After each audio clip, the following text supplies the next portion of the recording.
Shalom saudara, statistik Indonesia 2017 menunjukkan bahwa sebesar 77,82% dari para lansia hidup dari anggota rumah tangganya yang bekerja. Dan 49,06% dari mereka yang bekerja adalah anak-anak mereka.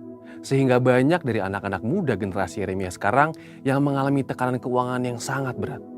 Mereka kesulitan bukan karena tidak mampu bekerja untuk memenuhi kebutuhan, tetapi karena terhimpit seperti sandwich oleh tuntutan dari generasi di atasnya dan dari bawahnya seperti dirinya sendiri, istri atau suaminya, dan anak-anak mereka. Karena beban keuangan yang sangat berat tersebut, maka banyak orang memiliki anggapan bahwa generasi sandwich ini seperti generasi yang salah dilahirkan atau salah membuat keputusan keuangan. Namun, benarkah demikian? Tentu tidak. Kita adalah generasi Yeremia, yaitu anak-anak muda yang dipenuhi Roh Kudus, cinta mati-matian kepada Tuhan Yesus, tidak kompromi terhadap dosa, dan akan bergerak untuk memenangkan jiwa. Kita adalah murid Yesus yang melakukan apa yang Yesus lakukan. Salah satunya adalah menjadi saluran berkat bagi orang yang membutuhkan. Dalam Voice of Pentecost kali ini, kita akan membahas generasi Yeremia, bukan generasi sandwich. Pertama, kita perlu pahami bahwa istilah generasi sandwich tidaklah muncul baru-baru ini. Tahun 1981, seorang profesor di Universitas Kentucky Lexington, Amerika Serikat, menuliskan satu artikel berjudul The Sandwich Generation, Adult Children of the Aging. Generasi sandwich dikatakan sebagai generasi orang dewasa yang harus menanggung 3 generasi. Orang tuanya atau generasi atas, anaknya atau generasi bawah, dan dirinya sendiri yang terhimpit di tengah. Menjadi sumber penghidupan bagi seluruh anggota keluarga bukanlah suatu pilihan atau salah dilahirkan, tetapi merupakan suatu kebenaran. Apalagi jika anggota keluarga kita memang dalam keadaan yang tidak mampu bekerja oleh karena gangguan kesehatannya atau tidak mencukupi kebutuhannya. Ini merupakan perintah Tuhan. Di 1 Timotius 5 ayat 8 menuliskan perintah untuk kita memelihara sanak saudara kita. Jika kita tidak peduli pada kondisi keluarga kita, Rasul Paulus katakan kita lebih buruk dari orang yang tidak beriman. Kemudian kita harus menyadari fakta yang menunjukkan meskipun banyak generasi sandwich yang sangat kesulitan keuangan atau pasangan suami istri yang mengalami keretakan karena menanggung beban orang tua yang sudah tidak produktif, banyak dari generasi sandwich tersebut tetap bersukacita menanggung beban berat tersebut. Namun, ada 2 alasan besar yang mengakibatkan definisi generasi sandwich mempunyai konotasi yang negatif oleh karena mereka menjadi generasi yang terjepit. Alasan tersebut antara lain adalah, dari sisi yang ditanggung, merasa bahwa generasi anak-anak mereka memang wajib memberikan semua yang diminta oleh orang tua, tanpa sadar bahwa yang dimintanya itu melebihi kemampuan anak-anaknya. Beberapa orang tua menganggap mereka lebih berhak atas penghasilan anaknya dibandingkan dengan pasangan anak-anak mereka. Sikap dan perilaku tersebut acap kali menimbulkan konflik di antara anak-anak mereka dengan pasangannya. Dalam kondisi ini, apa yang dituliskan Alkitab bagi kita? 1 Timotius 6 ayat 6-8 mengajarkan untuk setiap orang percaya memiliki rasa cukup. Ibrani 13 ayat 5 mengulang pesan yang sama dengan tambahan supaya kita jangan menjadi hamba uang. Biarlah setiap orang mencukupkan diri dengan penghasilan yang diterimanya. Untuk para orang tua, percayalah bahwa anak-anak yang sudah dibesarkan di dalam Tuhan pasti berusaha untuk menjadi berkat bagi orang tuanya. Dari sisi penanggung, mereka gagal memahami bahwa kita harus menghormati orang tua kita seperti yang firman Tuhan katakan di salah satu dari 10 perintah Allah. Sehingga akan baik keadaan kita dan lanjut umur kita, firman Tuhan katakan di Ulangan 5 ayat 16. Tetapi memang kita harus senantiasa minta tuntunan Roh Kudus agar dapat membedakan prioritas dalam mengatur keuangan. Seperti misalnya bisa membedakan kebutuhan-kebutuhan antara keluarga inti dan keluarga besar. Di samping itu, Tuhan Yesus juga mengatakan di Lukas 14 ayat 28 mengenai perlunya sebuah perencanaan. Dalam hal ini adalah perlunya memiliki sebuah perencanaan keuangan agar kita bisa mencukupi di masa depan dan tidak menjadi generasi sandwich selanjutnya. Setelah anak dan orang tua ada dalam paradigma yang benar di dalam Tuhan, maka kita dapat membuat strategi untuk keluar dari himpitan keuangan ini. Bagaimana caranya? Yang pertama, berdoa, minta campur tangan Tuhan dalam keadaan keuangan kita. Yang kedua, membuat anggaran keuangan. Yang ketiga, investasi untuk masa tua. Yang keempat, membelikan orang tua asuransi kesehatan seperti BPJS atau asuransi kesehatan lainnya. Dan yang kelima, harus bisa membedakan prioritas antara keluarga inti dan keluarga besar. Jadi, tetaplah menjadi saluran berkat bagi keluarga saudara, bukan karena keterpaksaan, tetapi dengan kerelaan hati. Oleh kuasa Roh Kudus, generasi yang terjepit ini akan diangkat menjadi generasi Yeremia yang memberkati banyak orang. Ada janji Tuhan dalam Yeremia 17 ayat 7, diberkatilah orang yang mengandalkan Tuhan, yang menaruh harapannya pada Tuhan. Saudara, untuk penjelasan lebih lengkapnya dari tim teologi kami, silakan buka link yang ada di atas atau scan QR Code yang tersedia. Maranatha, Tuhan Yesus memberkati.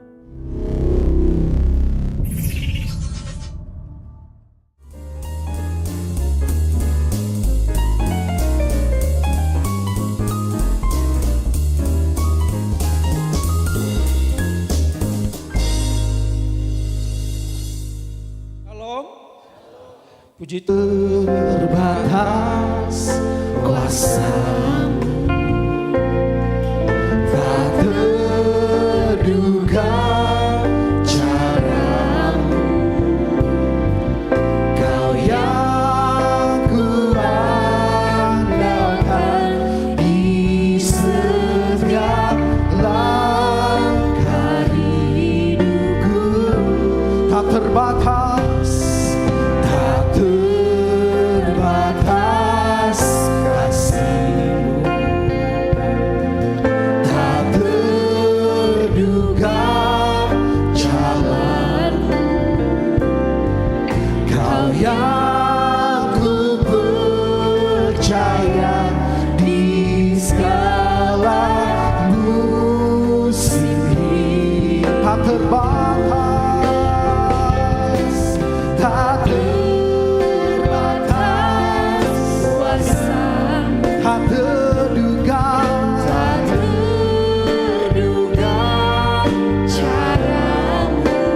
yang ku andalkan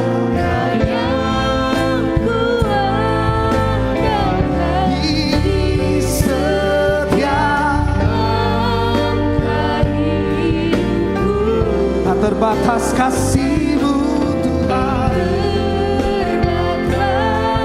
kasih-Mu, tak terduga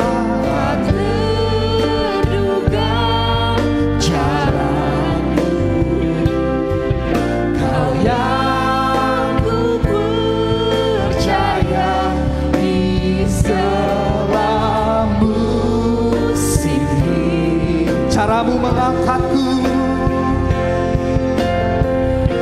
cara-Mu mengangkatku, cara-Mu mengubah intiku Tuhan, cara-Mu mengubah hatiku, cara-Mu menuntun, tak terbatas, tak terbatas di dalam hidupku, cara-Mu mengangkat, amin,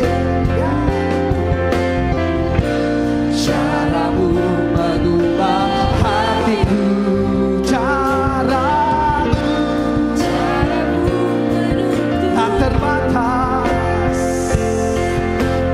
terbatas di dalam hidupku. Ayo sama-sama kita bangkit berdiri dan katakan, tak terbatas, tak terduga cara-Mu, Kau yang kuandalkan di setiap langkah hidupku, tak terbatas. Saya mau hamba-Nya, Pastor James, tak terduga jalan-Mu, Kau yang ku percaya di segala musim hidupku, Kau yang ku percaya, Kau yang ku percaya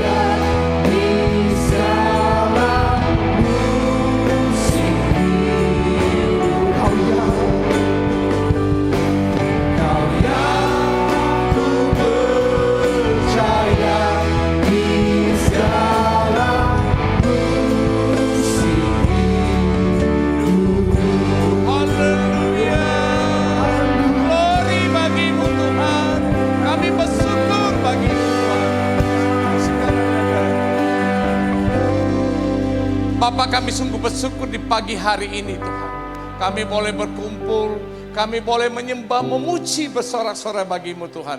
Kiranya ini apa yang kami persembahkan menjadi dupa yang harum bagi Tuhan.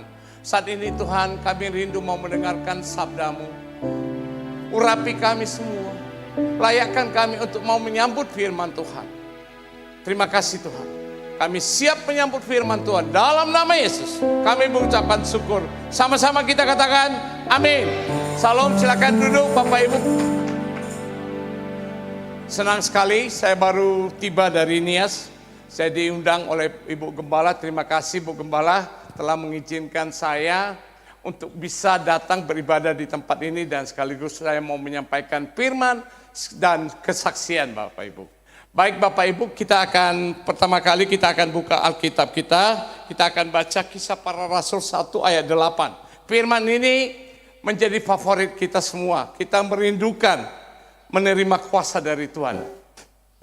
Bisa ditayangkan Kisah Para Rasul 1 ayat 8. Kita akan bersama berbacanya. Tetapi kamu akan menerima kuasa kalau Roh Kudus turun di atas kamu. Dan kamu akan menjadi saksiku di Yerusalem dan di seluruh Yudea dan Samaria sampai ke ujung bumi. Bapak Ibu, firman ini kita semua mau merindukan untuk mendapatkan kuasa. Tapi Bapak Ibu, kita jadi pertanyaan, siapa saja yang akan menerima kuasa tersebut? Nah Bapak Ibu, kita gak heran banyak para hamba Tuhan, para penginjil dan kita semua mengharapkan kita diberkati, kita mendapatkan kuasa. Tapi kita tidak mau pergi. Doa kita mengatakan ini aku, utuslah aku. Tapi kita lebih bagus stay di tempat. Kalau tempatnya apalagi seperti di daerah saya, di Nias, di pedalaman, sangat perjalanannya aja sangat ekstrim Bapak Ibu. Namun ketika kita mau pergi Bapak Ibu, kalau hati kita mau melayani Tuhan dengan sungguh-sungguh untuk mengabarkan kabar baik, Tuhan akan tambah-tambahkan hikmat karunia. Amin Bapak Ibu. Kita jangan hanya stay aja. Bukan hanya hamba Tuhan, bukan hanya penginjil. Untuk pergi mengabarkan kabar baik. Belum lama kita akan mendengar di Jakarta ini di apartemen satu keluarga terjun ke bawah. Selidik punya selidik. Tidak tahu katanya masalah judi online. Bapak Ibu, judi online ini merembes sampai ke Nias Bapak Ibu. Sangat miris. Saya dulu juga bandar judi martabe di Nias. Saya itu ada 4 tahun. Bapak Ibu, saya ini juga seorang bandar judi. Saya dulu Bapak Ibu, saya merusak orang. Ada 3 usaha saya yang setiap hari merusak orang. Saya aja pertama kali diskotik tahun 96, Luaha Bar diskotik daerah pariwisata. Karena saya dulu punya hotel dan juga saya mengelola hotel punya almarhum Pak Gubernur Raja Inal Siregar. Di Nias mereka menggebu-gebu membangun hotel, tapi mereka tidak mengingat infrastrukturnya belum mendukung. Sehingga tingkat hunian hanya 5% Bapak Ibu. Rugi. Mereka pakai manajemen Accor internasional. Tapi hanya dalam waktu 3 bulan. Karena cost operasional begitu tinggi ratusan juta. Ownernya salah satu Pak Yopi mengundang saya untuk dinner. Katanya Pak Jem tolong bantu. Sebagai apa Pak? Sebagai GM. Wah, mana mungkin Pak Yopi saya bilang. Karena saya nggak tamat SMP. Sekolah dari SD saya sangat amburadul, saya sangat bandel. Saya bahkan di SD udah merokok, belajar minum alkohol, di SMP lagi lebih nakal, sering kali dikeluarkan dari sekolah. Karena apa Bapak Ibu nggak bayar uang sekolah? Uang sekolah saya dari Nias, sekolah di Medan, dipakai untuk dugem bersama teman-teman. Jadi pulang ke Nias, nggak sekolah, saya bantu orang tua, akhirnya saya mandiri, saya kawin sangat cepat, usia umur 20 tahun, 83 saya udah married, kita mandiri. Nah, Bapak Ibu, saya itu hidupnya sangat najis. Saya amburadul, Bapak Ibu. Saya merasakan bahwa keluarga saya udah cerai-berai.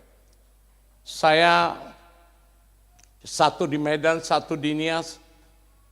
Kita cerai-berai. Saya DPO, saya pernah sampai di Jakarta tahun 2006. Saya mau ditangkap polisi Bapak Ibu, dianggap sebagai bandar narkoba. Tapi saya tidak. Saya pemakai narkoba. Sejak ada diskotik, pertama kali saya dikasih Inex setengah. Dan akhirnya apa Bapak Ibu? Saya 12 tahun terikat jadi budak narkoba. Saya kemana-mana bukan jualan, tapi kantong saya penuh dengan Inex, saya bagi-bagi. Kenapa? Karena saya kelola judi, semua oknum. Di mana saya selain minta amplop, mereka juga minta narkoba, minta sabu, minta Inex. Jadi bukan jualan, tapi saya bagi-bagi ke mana-mana, ke Korem, ke polsek-polsek, mereka hanya butuh narkoba. Nah Bapak Ibu, oleh teman saya seorang Kapolres, meminta saya, mendorong saya, dia tahu bahwa saya pemakai, tapi dia berhikmat, dia bijaksana. Dia supaya saya bagaimana didorongnya saya jadi Gideon. Saya nggak ngerti apa itu Gideon. Gideon itu katanya bagi-bagi Alkitab ke sekolah. Nah saya ditabiskan, Direktur Gideon Internasional Pak Naftali dengan Pak teman-teman datang ke Nias menginjilin saya. Besok paginya kita praktek mengantar buku Alkitab ke sekolah. Saya mengangkat kardus Alkitab. Saya baru sadar ini firman Tuhan. Ini buku suci. Bagaimana layak saya untuk jadi Gideon. Saya berseru minta ampun kepada Tuhan. Tuhan ampuni saya. Lepaskan saya dari keterikatan hidup lama saya. Itu titik awal. Saya berubah 180. Saya melakukan kegiatan-kegiatan rohani. Saya membangun hubungan dengan hamba-hamba Tuhan dari berbagai denominasi. Saya buat seminar, buat KKR. Semua seminar sudah kita lakukan. Hagai, HMC, Pria Sejati, Wanita Bijak, semua kita lakukan.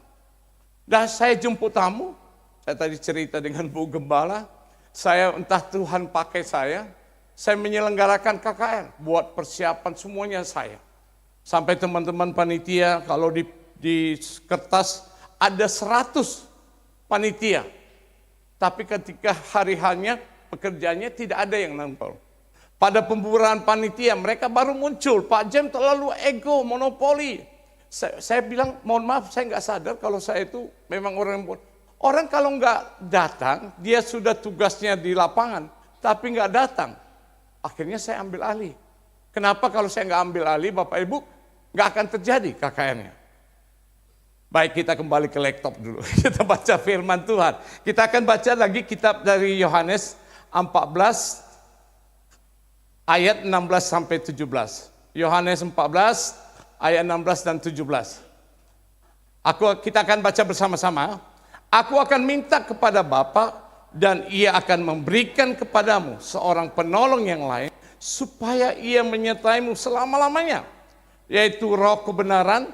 Dunia tidak dapat menerima Dia sebab dunia tidak melihat Dia dan mengenal Dia, tetapi kamu mengenal Dia sebab Ia menyertai kamu dan diam di dalam kamu. Bapak Ibu, kita percaya Yesus naik ke surga. Dia menyiapkan tempat bagi kita di surga. Tapi Roh Kudus turun menyiapkan kita bagi surga. Saya sungguh merasakan Roh Kudus itu setiap pelayanan saya selalu menyertai saya. Saat ini saya fokus untuk memenangkan generasi Yeremia. Jadi saya percaya dia sedang mengalami revival untuk next camp. Setiap saya pelayanan ke sekolah Bapak Ibu, saya Gideon tetap melakukan sejak 2010, saya non-stop. Setahun saya minimal 90 sekolah. Saya mengisinya Bapak Ibu. Buku Alkitab saya bawa semua dapat dari Alkitab Gideon. Mereka rutin mengirim sama saya bisa 30.000 setahun. Itu habis Bapak Ibu. Saya nggak pernah berhenti, saya nggak tahu roh saya kenapa begitu on fire. Saya menyadari dulu saya merusak orang, sekarang tugasnya bagaimana membawa jiwa kepada Tuhan. Amin Bapak Ibu. Saya melakukan tanpa ada sponsor. Saya melakukan dengan biaya sendiri, dengan pas-pasan. Saya hanya fokus pelayanan. Saya bersyukur istri masih tetap dan anak saya bisa berusaha. Nah, di saat saya begitu on fire, saya dapat banyak masalah dalam keluarga. Istri saya kena terbentur kepala dengan besi, terus divonis kena kanker, dioperasi, diangkat payudara, dan kemudian di kemo, dan juga kena matanya katarak akibat besi terbentur di kepalanya. Semua di Penang. Bayangkan Bapak Ibu, kalau kita dari Nias ke Medan, tiket pesawat yang paling mahal di Indonesia adalah Nias Medan Bapak Ibu. 1.600.000. Waktunya diterbang hanya 60 menit. Kalau Medan Penang jaraknya sama, hanya 600. Yang paling komersial tiket Medan Nias. Sampai sekarang Bapak Ibu, monopoli, sangat miris. Dianggap orang Nias hebat-hebat, padahal ekonomi orang Nias sudah amburadul. Saya jujur mengatakan bahwa orang Nias itu sekarang tinggal 50% lagi ada di Nias. Karena ekonomi yang sangat miris, mereka merantau pergi kerja. Di Pekanbaru, di Jambi, kemana saja. Di Jakarta, selalu ada orang Nias. Kalau kita di restoran dimanapun pasti ketemu. Pelayanan juga di gereja-gereja. Saya tadi dengar Ibu Gem, banyak juga orang Nias. Saya KKR ke Jambi di pedalaman. Masuk di perkebunan karet, sawit. Semua orang Nias pengerjanya. Pak Gembalanya mengatakan, Pak Jem, mereka luar biasa. Mereka mau berkorban. Mereka menyumbang alat-alat musik kita, Pak Jem. Bahkan mereka melayani Tuhan. Saya bilang bersyukur Pak, puji Tuhan.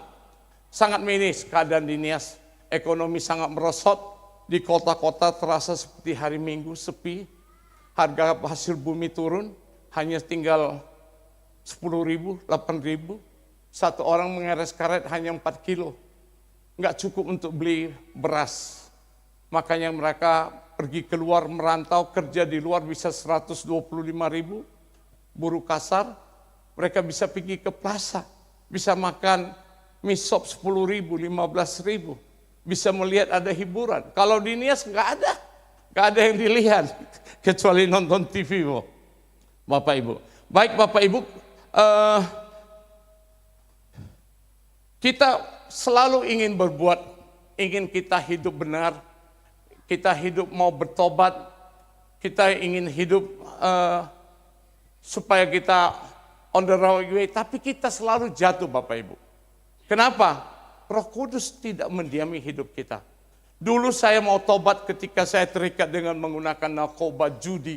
Nggak bisa Bapak Ibu. Saya buat introspeksi di komputer, supaya hidup baru saya tinggalkan, saya ganti nomor telepon.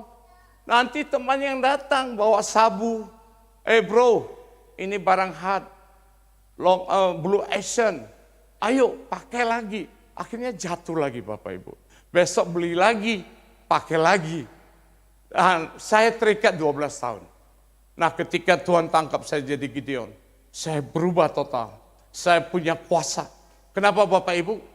Pak Talas Yanturi yang pertama, Bapak rohani kita orang Indonesia, orang Batak yang terkenal. Bapak, dia semua di organisasi rohani Kristen Indonesia. Beliau sebagai penasehat dari hukum. Beliau datang karena beliau dulu pernah tinggal di Nias. Dan lahir di Nias. Papanya kerja sebagai orang Belanda. Nah Bapak Ibu, saya dipesankan sampai hari ini, saya membaca firman Tuhan 4 pasal. Setiap hari Bapak Ibu. Setengah jam saya luangkan waktu. Kenapa Bapak Ibu? Ini yang saya bagikan kepada anak-anak. Kalau Alkitab itu saya datang hanya mengantar buku Alkitab. Saya percaya anak-anak gak akan baca. Tapi kalau saya datang, saya kasih firman, bagaimana mereka diteguhkan, saya pulihkan dulu mereka, maka mereka saya percaya. Firman itu, saya kasih ayatnya Yohanes 1 ayat 1. Pada mulanya firman bersama-sama dengan Allah, firman itu adalah Allah. Jadi adik-adik, anak-anak baca firman, sesungguhnya anak-anak ketemu dengan Tuhan. Di ayat 12, Yohanes 1 ayat 12, bagi siapa yang menerima, dijadikan anak Allah. Dan bagi siapa yang percaya, diberikan kuasa.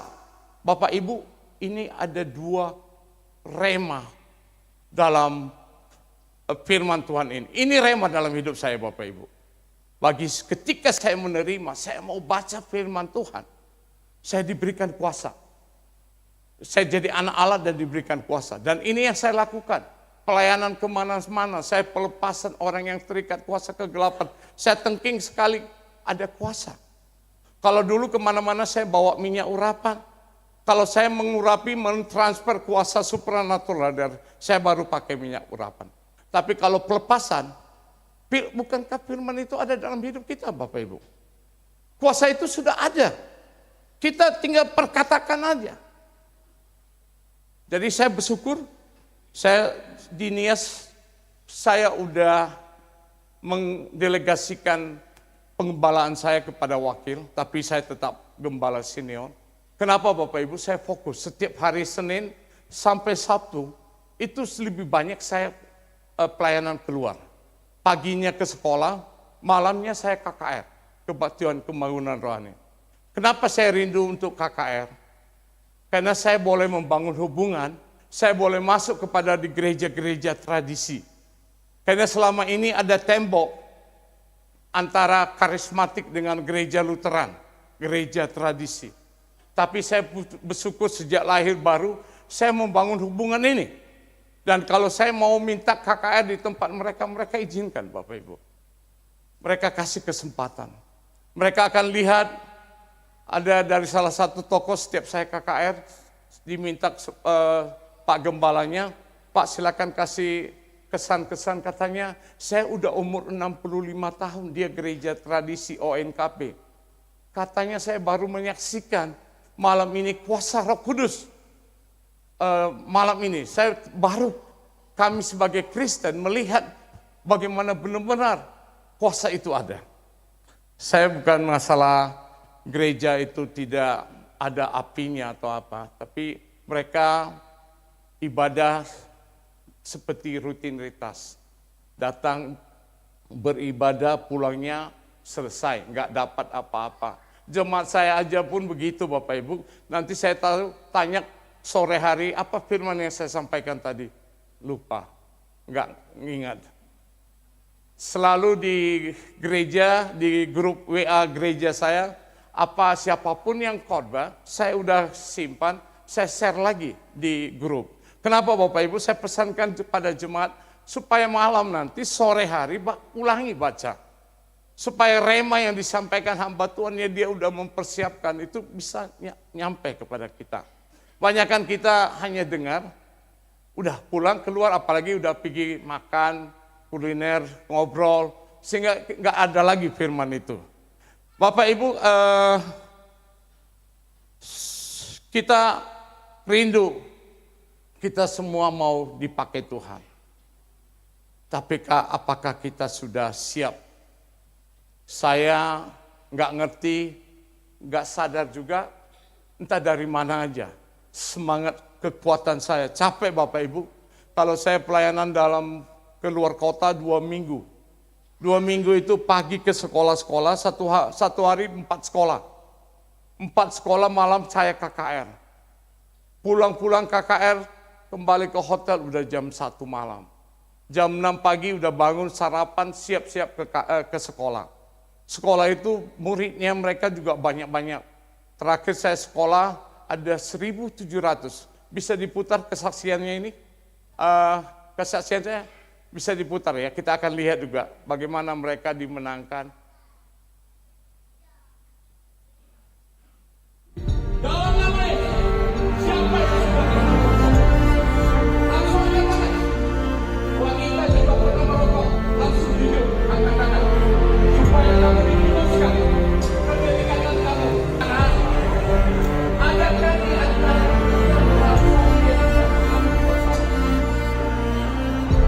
kita semua yang bersalah, kan? Mari adik-adik kita bersama, kita mau lepaskan segala kedekatan kesalahan.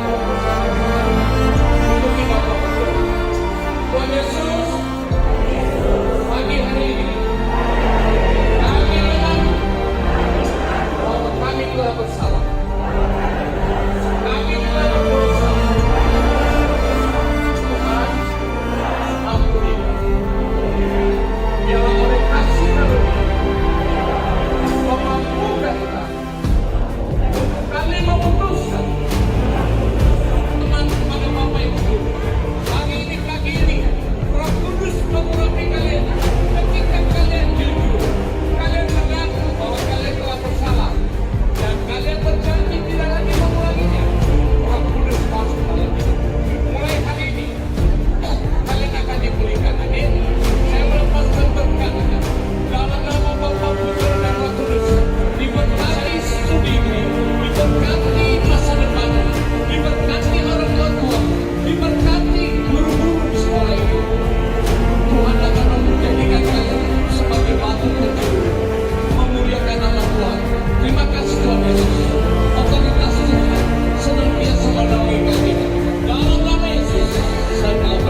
baca firman. Saya bilang karena firman itu adalah Allah, firman itu adalah roh. Dia akan mengangkat kamu, akan membangkitkan kamu untuk keluar dari keterpurukan, keterikatan hidup lama. Saya juga begitu Bapak Ibu, saya nggak pernah sekolah pendeta, saya nggak pernah sekolah teologi. Tapi ketika saya lahir baru sampai hari ini, saya senantiasa tekun membaca firman. Firman itu di dalam hidup saya. Kalau saya pelepasan, saya tengking, saya nggak pakai minyak urapan segala. Bukan saya nggak percaya, minyak urapan dipakai ketika kita melepaskan kuasa. Saya sering di mana saya setiap ada KKR, pendeta-pendeta, saya lepaskan kuasa supernatural. Bukan Pak Jem yang memberikan kuasa itu Pak. Roh Kudus, Tuhan berkenan untuk memberikan kuasa itu. Banyak yang sudah menerima pengurapan dari saya. Saya percaya itu dipakai untuk kemuliaan bagi Tuhan. Amin. Saya juga Bapak Ibu, saya melakukan pelayanan ini. Setiap selesai pelayanan baik KKR, memenangkan mereka di sekolah-sekolah, saya bersyukur, saya memuliakan nama Tuhan. Tuhan, biarlah nama Tuhan ditinggi-tinggikan. Biarlah nama Tuhan dimuliakan. Nama saya yang direndah-rendahkan. Kenapa Bapak Ibu banyak hamba Tuhan, baru sedikit punya karunia, bisa jadi sombong. Saya nggak mau, saya selalu jaga integritas supaya kita jangan sombong. Karena saya khawatir, itu yang paling saya takutkan. Saya kemana-mana pelayanan, saya selalu bersyukur kepada Tuhan. Dan Bapak Ibu, satu yang unik, terkadang saya mengencourage, memberikan motivasi kepada anak-anak. Saya nggak pernah terpikirkan dan saya tidak pernah menyiapkan apa kata-kata yang saya berikan ke mereka. Roh Kuduslah yang berbicara. Sehingga mereka ketika saya berbicara, mereka sudah dijamah. Mereka sudah menangis. Mereka sudah dilawat. Saya percaya kuasa Roh Kudus senantiasa ada dalam hidup kita. Ketika kita membuka hati, ketika kita mau. Banyak orang hanya ingin merindukan, tapi nothing. Mereka hanya di balik tembok, duduk manis, tidak mau pergi. Tuhan gak akan mungkin menambahkan talenta karunia bagi mereka. Saya bersyukur Tuhan berikan saya kesempatan Bapak Ibu.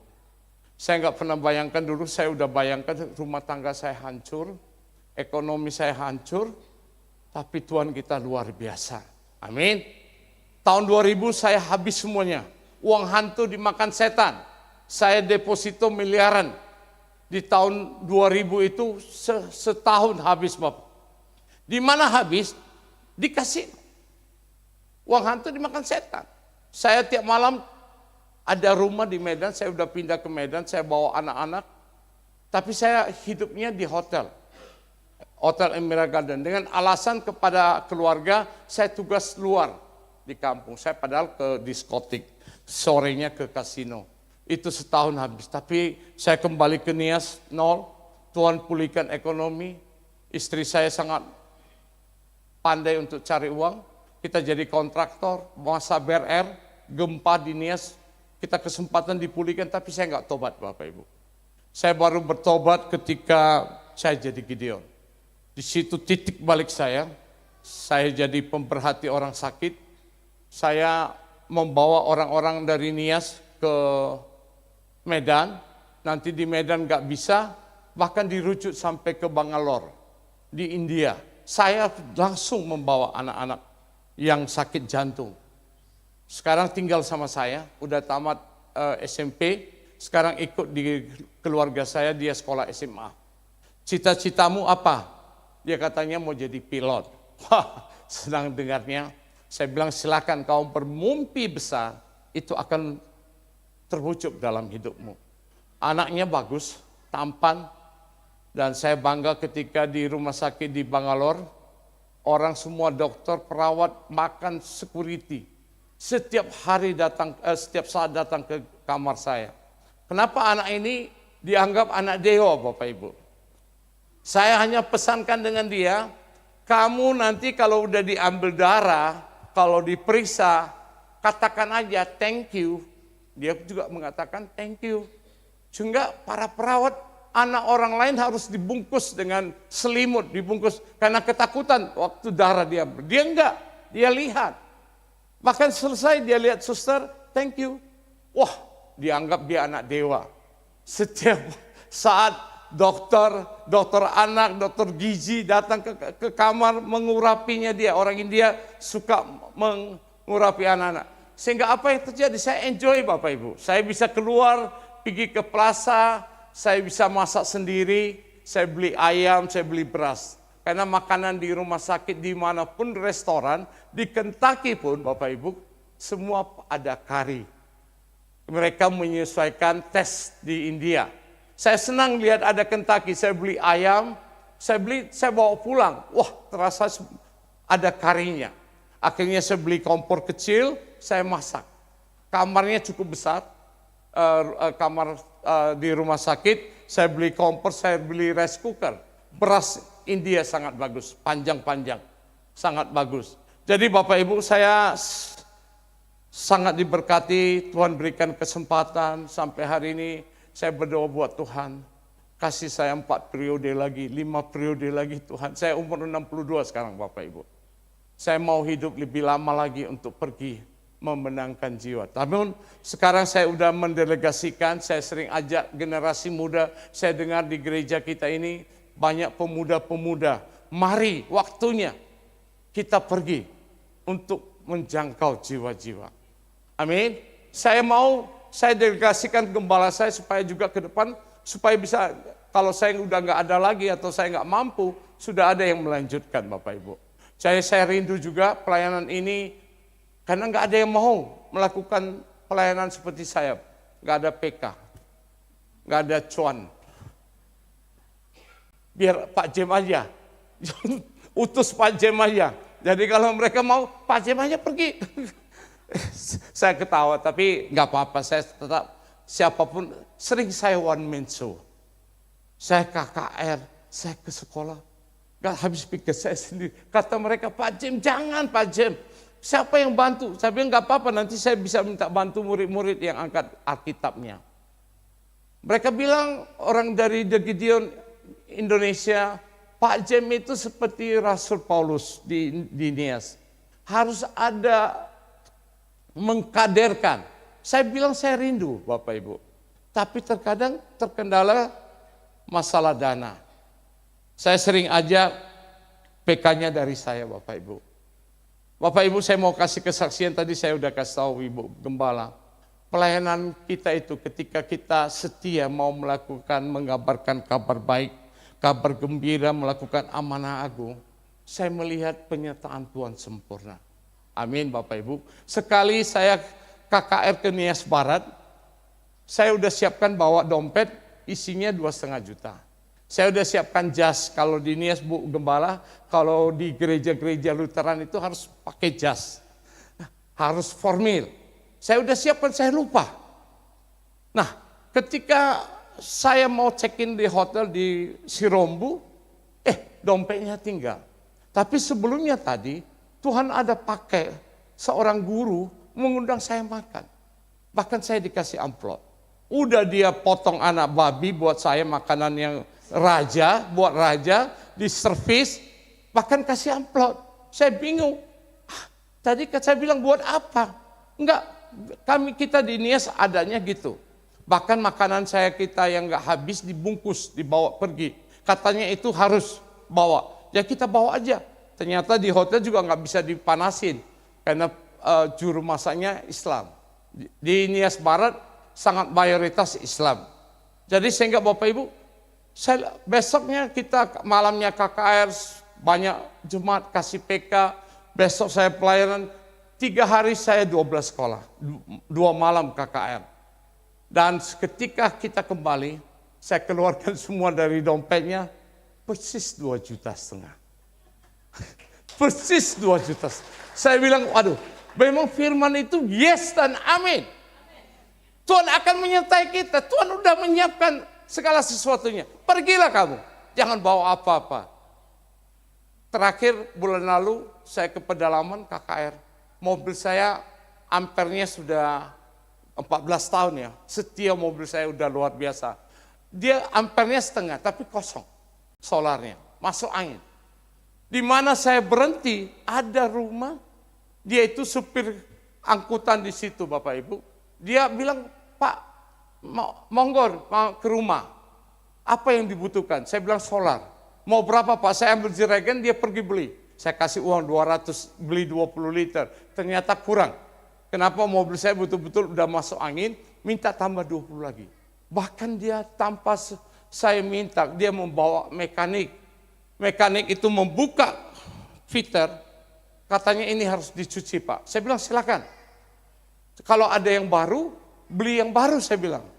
Ternyata Pak di pedalaman itu mobil saya Toyota Hilux, di sana itu yang biasa L300. Ada jual Bapak Ibu. Sehingga diganti, malamnya saya lanjut ke KKR, di hutan Bapak Ibu. Nggak ada lampu, kiri kanan semua gelap, sawah kiri kanan. Ternyata 6 kilometer baru ketemu, gerejanya masih perintisan, masih di pinggir sawah. Kaki saya turun, berlumpuran. Lumpur, ya saya bersuka cita, mereka bisa diberkati Bapak Ibu. Jadi saya senang, saya bisa berjumpa dengan jemaat Tuhan di tempat ini. Marilah kita menjadi pelaku kabar baik. Iya Bapak Ibu, karena di lingkungan keluarga kita, tetangga kita, membutuhkan mereka untuk kita datang, minimal doa buat mereka. Kita bisa bagi firman buat mereka, kita bisa jadi berkat bagi mereka, dimanapun kita berada Bapak Ibu. Kita semua mau untuk Tuhan pakai. Kita mau jangan rindu hanya di menerima berkat-berkat saja, tapi kita nothing to do, NATO. Hanya talking only, no action. Jadi saya berharap kita di jemaat, saya percaya jemaat ini, saya dapat kabar saya dengan Pak Yakobus di Mor, dengan Bu Wati, kita udah bersama-sama di Morning Prayer 3 tahun. Nah, orang ibu ini juga sering melihat kesaksian saya, sehingga Pak Yakobus yang pernah khotbah sebulan yang lalu ya. Oh, ya. Jadi Bapak Ibu, sebelum saya mengakhiri firman Tuhan, Bapak Ibu nanti saya rindu bagi yang mau menerima pengurapan Roh Kudus, saya akan membagikan buat kita, nanti saya undang maju. Silakan Bapak Ibu berdoa terlebih dahulu. Minta apa yang menjadi kerinduan Bapak Ibu. Tapi ketika saya nanti datang mendoakan Bapak Ibu, jangan lagi nyanyi dan jangan lagi doa. Tapi buka hati seperti Maria. Yesus datang ke rumah. Maria langsung bersimpuh, artinya membuka hati, beda dengan Marta. Marta sibuk membuat teh manis, itu buat dia pelayanan, dianggap itu terbaik juga. Tapi dia komplain kepada Tuhan, Tuhan mengatakan, jadilah seperti Maria. Jadi ketika kita berserah penuh Bapak Ibu, kita selalu mengandalkan dengan kekuatan, dengan doa kita bisa dilepaskan dari segala masalah yang kita alami. Surrender, kita berserah. Satu firman Tuhan yang saya bagikan buat kita semua, Yeremia 33 ayat 3. Bapak Ibu, saya sering pakai firman ini ketika saya sedang agent. Firman ini sangat yes dan amin. Tapi satu tip bagi kita berserulah kepadaku, maka aku akan menjawab engkau, aku akan memberitahukan kepadamu hal-hal yang besar dan hal yang tidak terpahami, yaitu hal-hal yang tidak kau ketahui. Bapak Ibu, ketika kita punya problem yang sudah tidak bisa, kita udah berdoa, kita udah mencoba segala akal pikiran kita. Saya minta kepada kita, angkat kedua tanganmu, berserulah kepada Tuhan. Kenapa kita perlu mengangkat kedua tangan kita Bapak Ibu? Kita menyerah, kita hands up, kita berserah penuh kepada Tuhan. Bapa di surga melihat tangan-tangan yang terangkat, dan Bapak akan langsung, tidak waktu yang lama-lama. Saya sering pakai ayat ini Bapak Ibu. Dan ini sangat ajaib. Ini tip dari saya buat jemaat di tempat ini. Pakailah ini ketika Anda sedang ada agent. Ini sangat ampuh Bapak Ibu. Dengan iman. Demikian firman Tuhan yang saya sampaikan. Mari kita berdoa dulu terlebih dahulu. Bapa, kami sungguh bersyukur Tuhan buat sebuah kasih karunia dan anugerah Tuhan. Buat firman-Mu Tuhan. Biarlah ini firman menjadi rema dalam hidup kami. Berkati firman ini Tuhan. Agar kami dalam hidup kami mampu melakukan amanah agung. Kami mampu pergi untuk memberitakan kabar baik. Dan kami akan menerima kuasa-Mu Tuhan. Kami percaya firman-Mu yes dan amin. Terima kasih Tuhan Yesus. Kami bersyukur dalam nama Yesus. Amin. Bapak Ibu, saya undang boleh maju ke depan yang mau didoakan, yang mau menerima pengurapan oleh Roh Kudus. Nanti langsung doa, dan ketika saya mengurapi Bapak Ibu, cukup buka hati. Dan Bapak Ibu akan dijamah. Apa perlunya kita mengalami pengurapan jamahan Roh Kudus? Supaya kita apa Bapak Ibu? Supaya hidup kita berubah. Kita tidak sama lagi. Sama dengan saya Bapak Ibu, ketika saya baru lahir saya jatuh bangun. Ini sama seperti dinding, udah ada bercak hitam. Dalam hidup kita udah ada noda, ada kenajisan. Bagaimana ini bisa dihilangkan? Kita perlu baca firman Tuhan, kita perlu diurapi. Supaya hidup kita mengalami perubahan. Terima kasih Tuhan, amin. Boleh yang anak-anak muda yang belum berumah tangga, silakan pertama dulu untuk maju. Jangan lihat kiri kanan, langsung aja maju. Supaya hidupmu diurapi, hidupmu tidak sama lagi, masa depanmu diberkati. Siapa aja silakan untuk maju ke depan.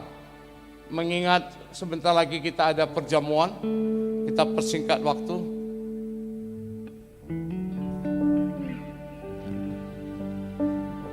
Roh Kudus, Kau Hadir di sini. Roh Kudus, Ku mengasihi-Mu. Kau lembut, Kau manis, Kaulah penghiburku, penolongku, diutus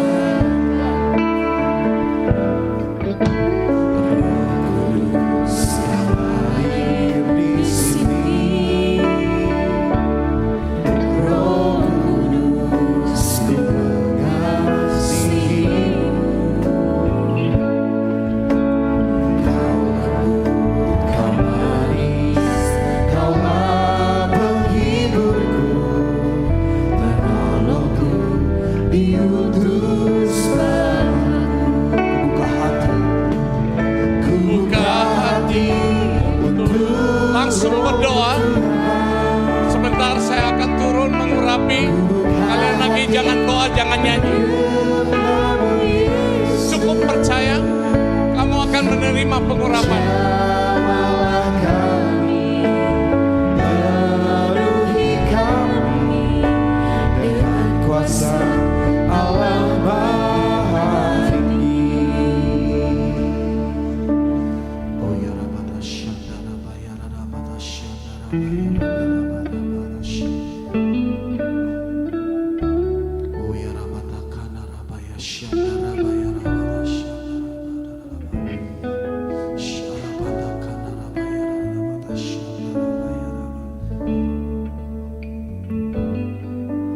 Oh ya Rabada Kana Rabaya Shandara Bayara Oh ya Rabada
kuasa Allah Maha Tinggi. Membuka hati untuk Roh-Mu Tuhan. Ku buka hati menyembah-Mu Yesus. Jamah kami, penuhi kami dengan kuasa Allah Maha Tinggi.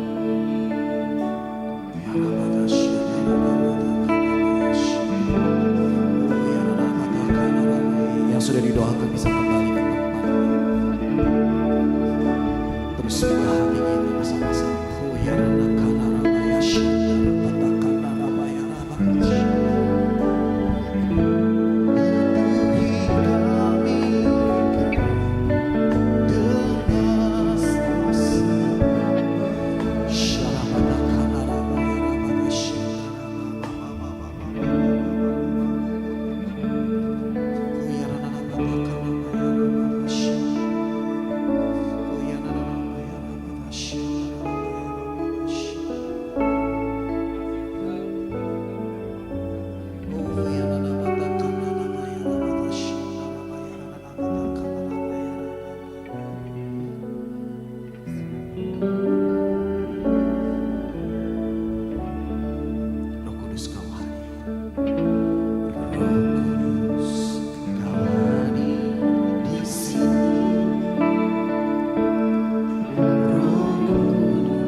Allah Maha Tinggi. Ku buka untuk Roh-Mu Tuhan. Ku buka Yesus. Jamahlah kami, penuhi kami dengan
diutus Bapakku.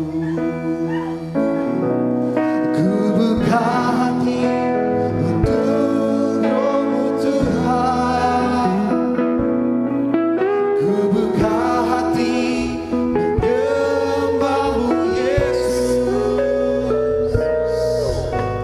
Jamalah kami, penuhi kami dengan kuasa Allah Bahati. Ku buka hati untuk Roh-Mu Tuhan. Ku buka hati menyembah-Mu Yesus. Jamalah kami, penuhi kami dengan kuasa Allah Maha Tinggi. Ku buka hati untuk Roh-Mu Tuhan. Mari kita buka hati bersama-sama Bapak Ibu sekalian. Ku buka hati menyembah-Mu Yesus. Kita bangkit berdiri, katakan jamalah kami, penuhi kami dengan kuasa Allah Maha. Angkat tanganmu, nyatakan ku buka hati untuk Roh-Mu Tuhan. Ku buka hati menyembah-Mu Yesus. Jamalah kami, penuhi kami dengan kuasa Allah Maha. Jamalah kami, jamalah kami, penuhi kami dengan kuasa Allah Maha.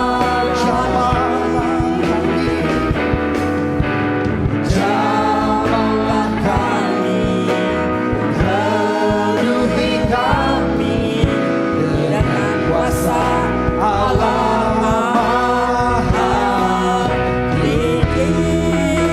Haleluya. Beri sorak-sorai yang dahsyat buat Allah kita. Haleluya. Haleluya. Terima kasih Tuhan, terima kasih untuk lawatan-Mu pagi hari ini. Terima kasih Tuhan Engkau pulihkan setiap hati kami. Terima kasih Tuhan Engkau lawat dan Engkau membuat sesuatu yang baru bagi kami yang belum pernah ada, dan Engkau akan pergi menjadikan semua bangsa murid Tuhan, menyelesaikan amanat agung Tuhan, menjangkau setiap orang yang belum dijangkau. Terima kasih Tuhan, terima kasih, dan marilah kita membuka hati, terus mempersiapkan hati kita untuk masuk di dalam perjamuan kudusnya. Terima kasih Tuhan.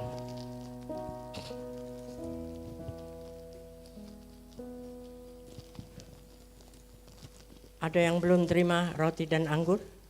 Boleh angkat tangan supaya boleh dilayani. Sudah semuanya?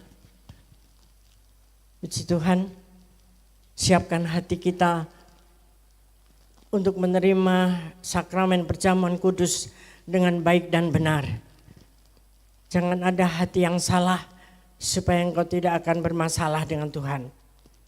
Kuduskan setiap kami Tuhan untuk boleh menerima tubuh dan darah Yesus yang sudah mati bagi kami, menyelamatkan setiap kami dari setiap dosa-dosa kami. Terima kasih untuk perkenanan-Mu Tuhan. Mari kita angkat roti di tangan kanan kita tinggi-tinggi. Sebab apa yang telah kuteruskan kepadamu telah aku terima dari Tuhan, yaitu bahwa Tuhan Yesus pada malam waktu ia diserahkan mengambil roti, dan sesudah itu ia mengucap syukur atasnya. Ia memecah-pecahkannya dan berkata, inilah tubuhku yang diserahkan bagi kamu. Perbuatlah ini menjadi peringatan akan aku. Saudara yang kasih Tuhan, bukankah roti yang kita pecah-pecahkan ini adalah persekutuan kita dengan tubuh Kristus? Mari kita makan di dalam nama Yesus.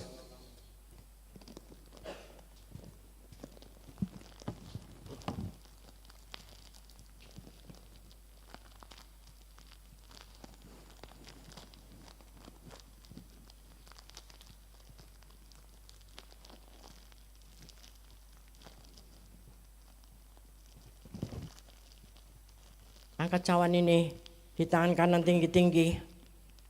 Demikian juga ia mengambil cawan sudah makan lalu berkata, cawan ini adalah perjanjian baru yang dimeteraikan oleh darahku. Perbuatlah ini setiap kali kamu meminumnya menjadi peringatan akan aku. Saudara-saudara yang kasih Tuhan, bukankah cawan pengucapan syukur yang atasnya kami ucapkan syukur ini adalah persekutuan kita dengan darah Yesus. Mari minum dalam nama Yesus.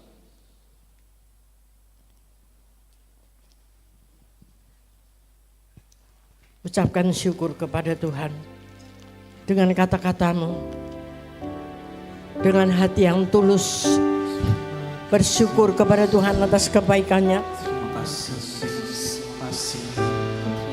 Terima kasih.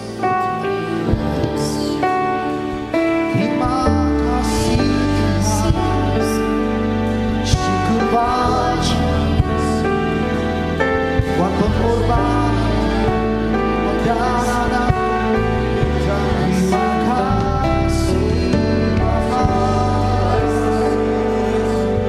Terima kasih Tuhan. Terima kasih. Kudusmu ada di sini, kuasamu ada di sini. Terima kasih Yesus. Oh penuh kasih, kasih sayangmu berkati setiap kami.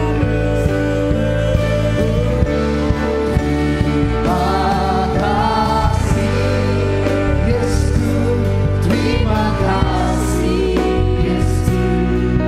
Puji syukur hanya bagi Tuhan. Terima kasih Yesus. Terima kasih Yesus. Puji syukur hanya bagi Tuhan. Terima kasih.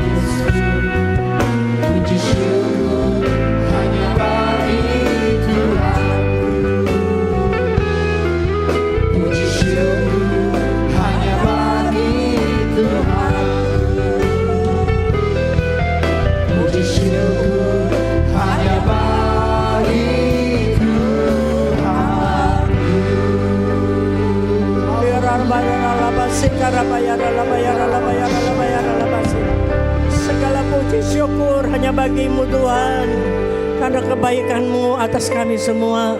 Terima kasih atas pengorbananmu, dan pengorbanan itu membebaskan kami sepenuhnya.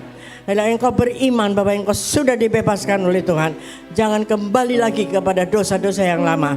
Ikatan-ikatan sudah dilepaskan, dan engkau pulang penuh sukacita daripada Allah Bapa di surga. Terima kasih Tuhan untuk hamba-Mu Pak James Wong beserta putrinya yang sudah hadir di tempat ini, menjadi berkat buat kami semua. Mari kita arahkan tangan kepada hambanya ini. Biarlah Tuhan memberkati kembali apa yang sudah ditaburkannya di tempat ini, menjadi berkat bagi kami semua, dan dia pun diberkati berlipat kali ganda di dalam setiap pelayanannya Tuhan, yang menyelesaikan amanat agung-Mu, menjadikan semua bangsa murid Tuhan. Pimpin dalam terus pengembalaannya di Nias Tuhan, dan terus pekerjaan dan pergerakan roh Tuhan penuh dengan kuasa-Mu di Nias dan seputarnya. Terima kasih Tuhan juga untuk Islin yang ada di Jakarta ini. Engkau pimpin dia, lindungi dia di dalam pekerjaannya setiap hari. Biarlah kuasa Tuhan turun atas keluarga hamba-Mu ini. Terima kasih Tuhan untuk istri juga anaknya yang lain Tuhan.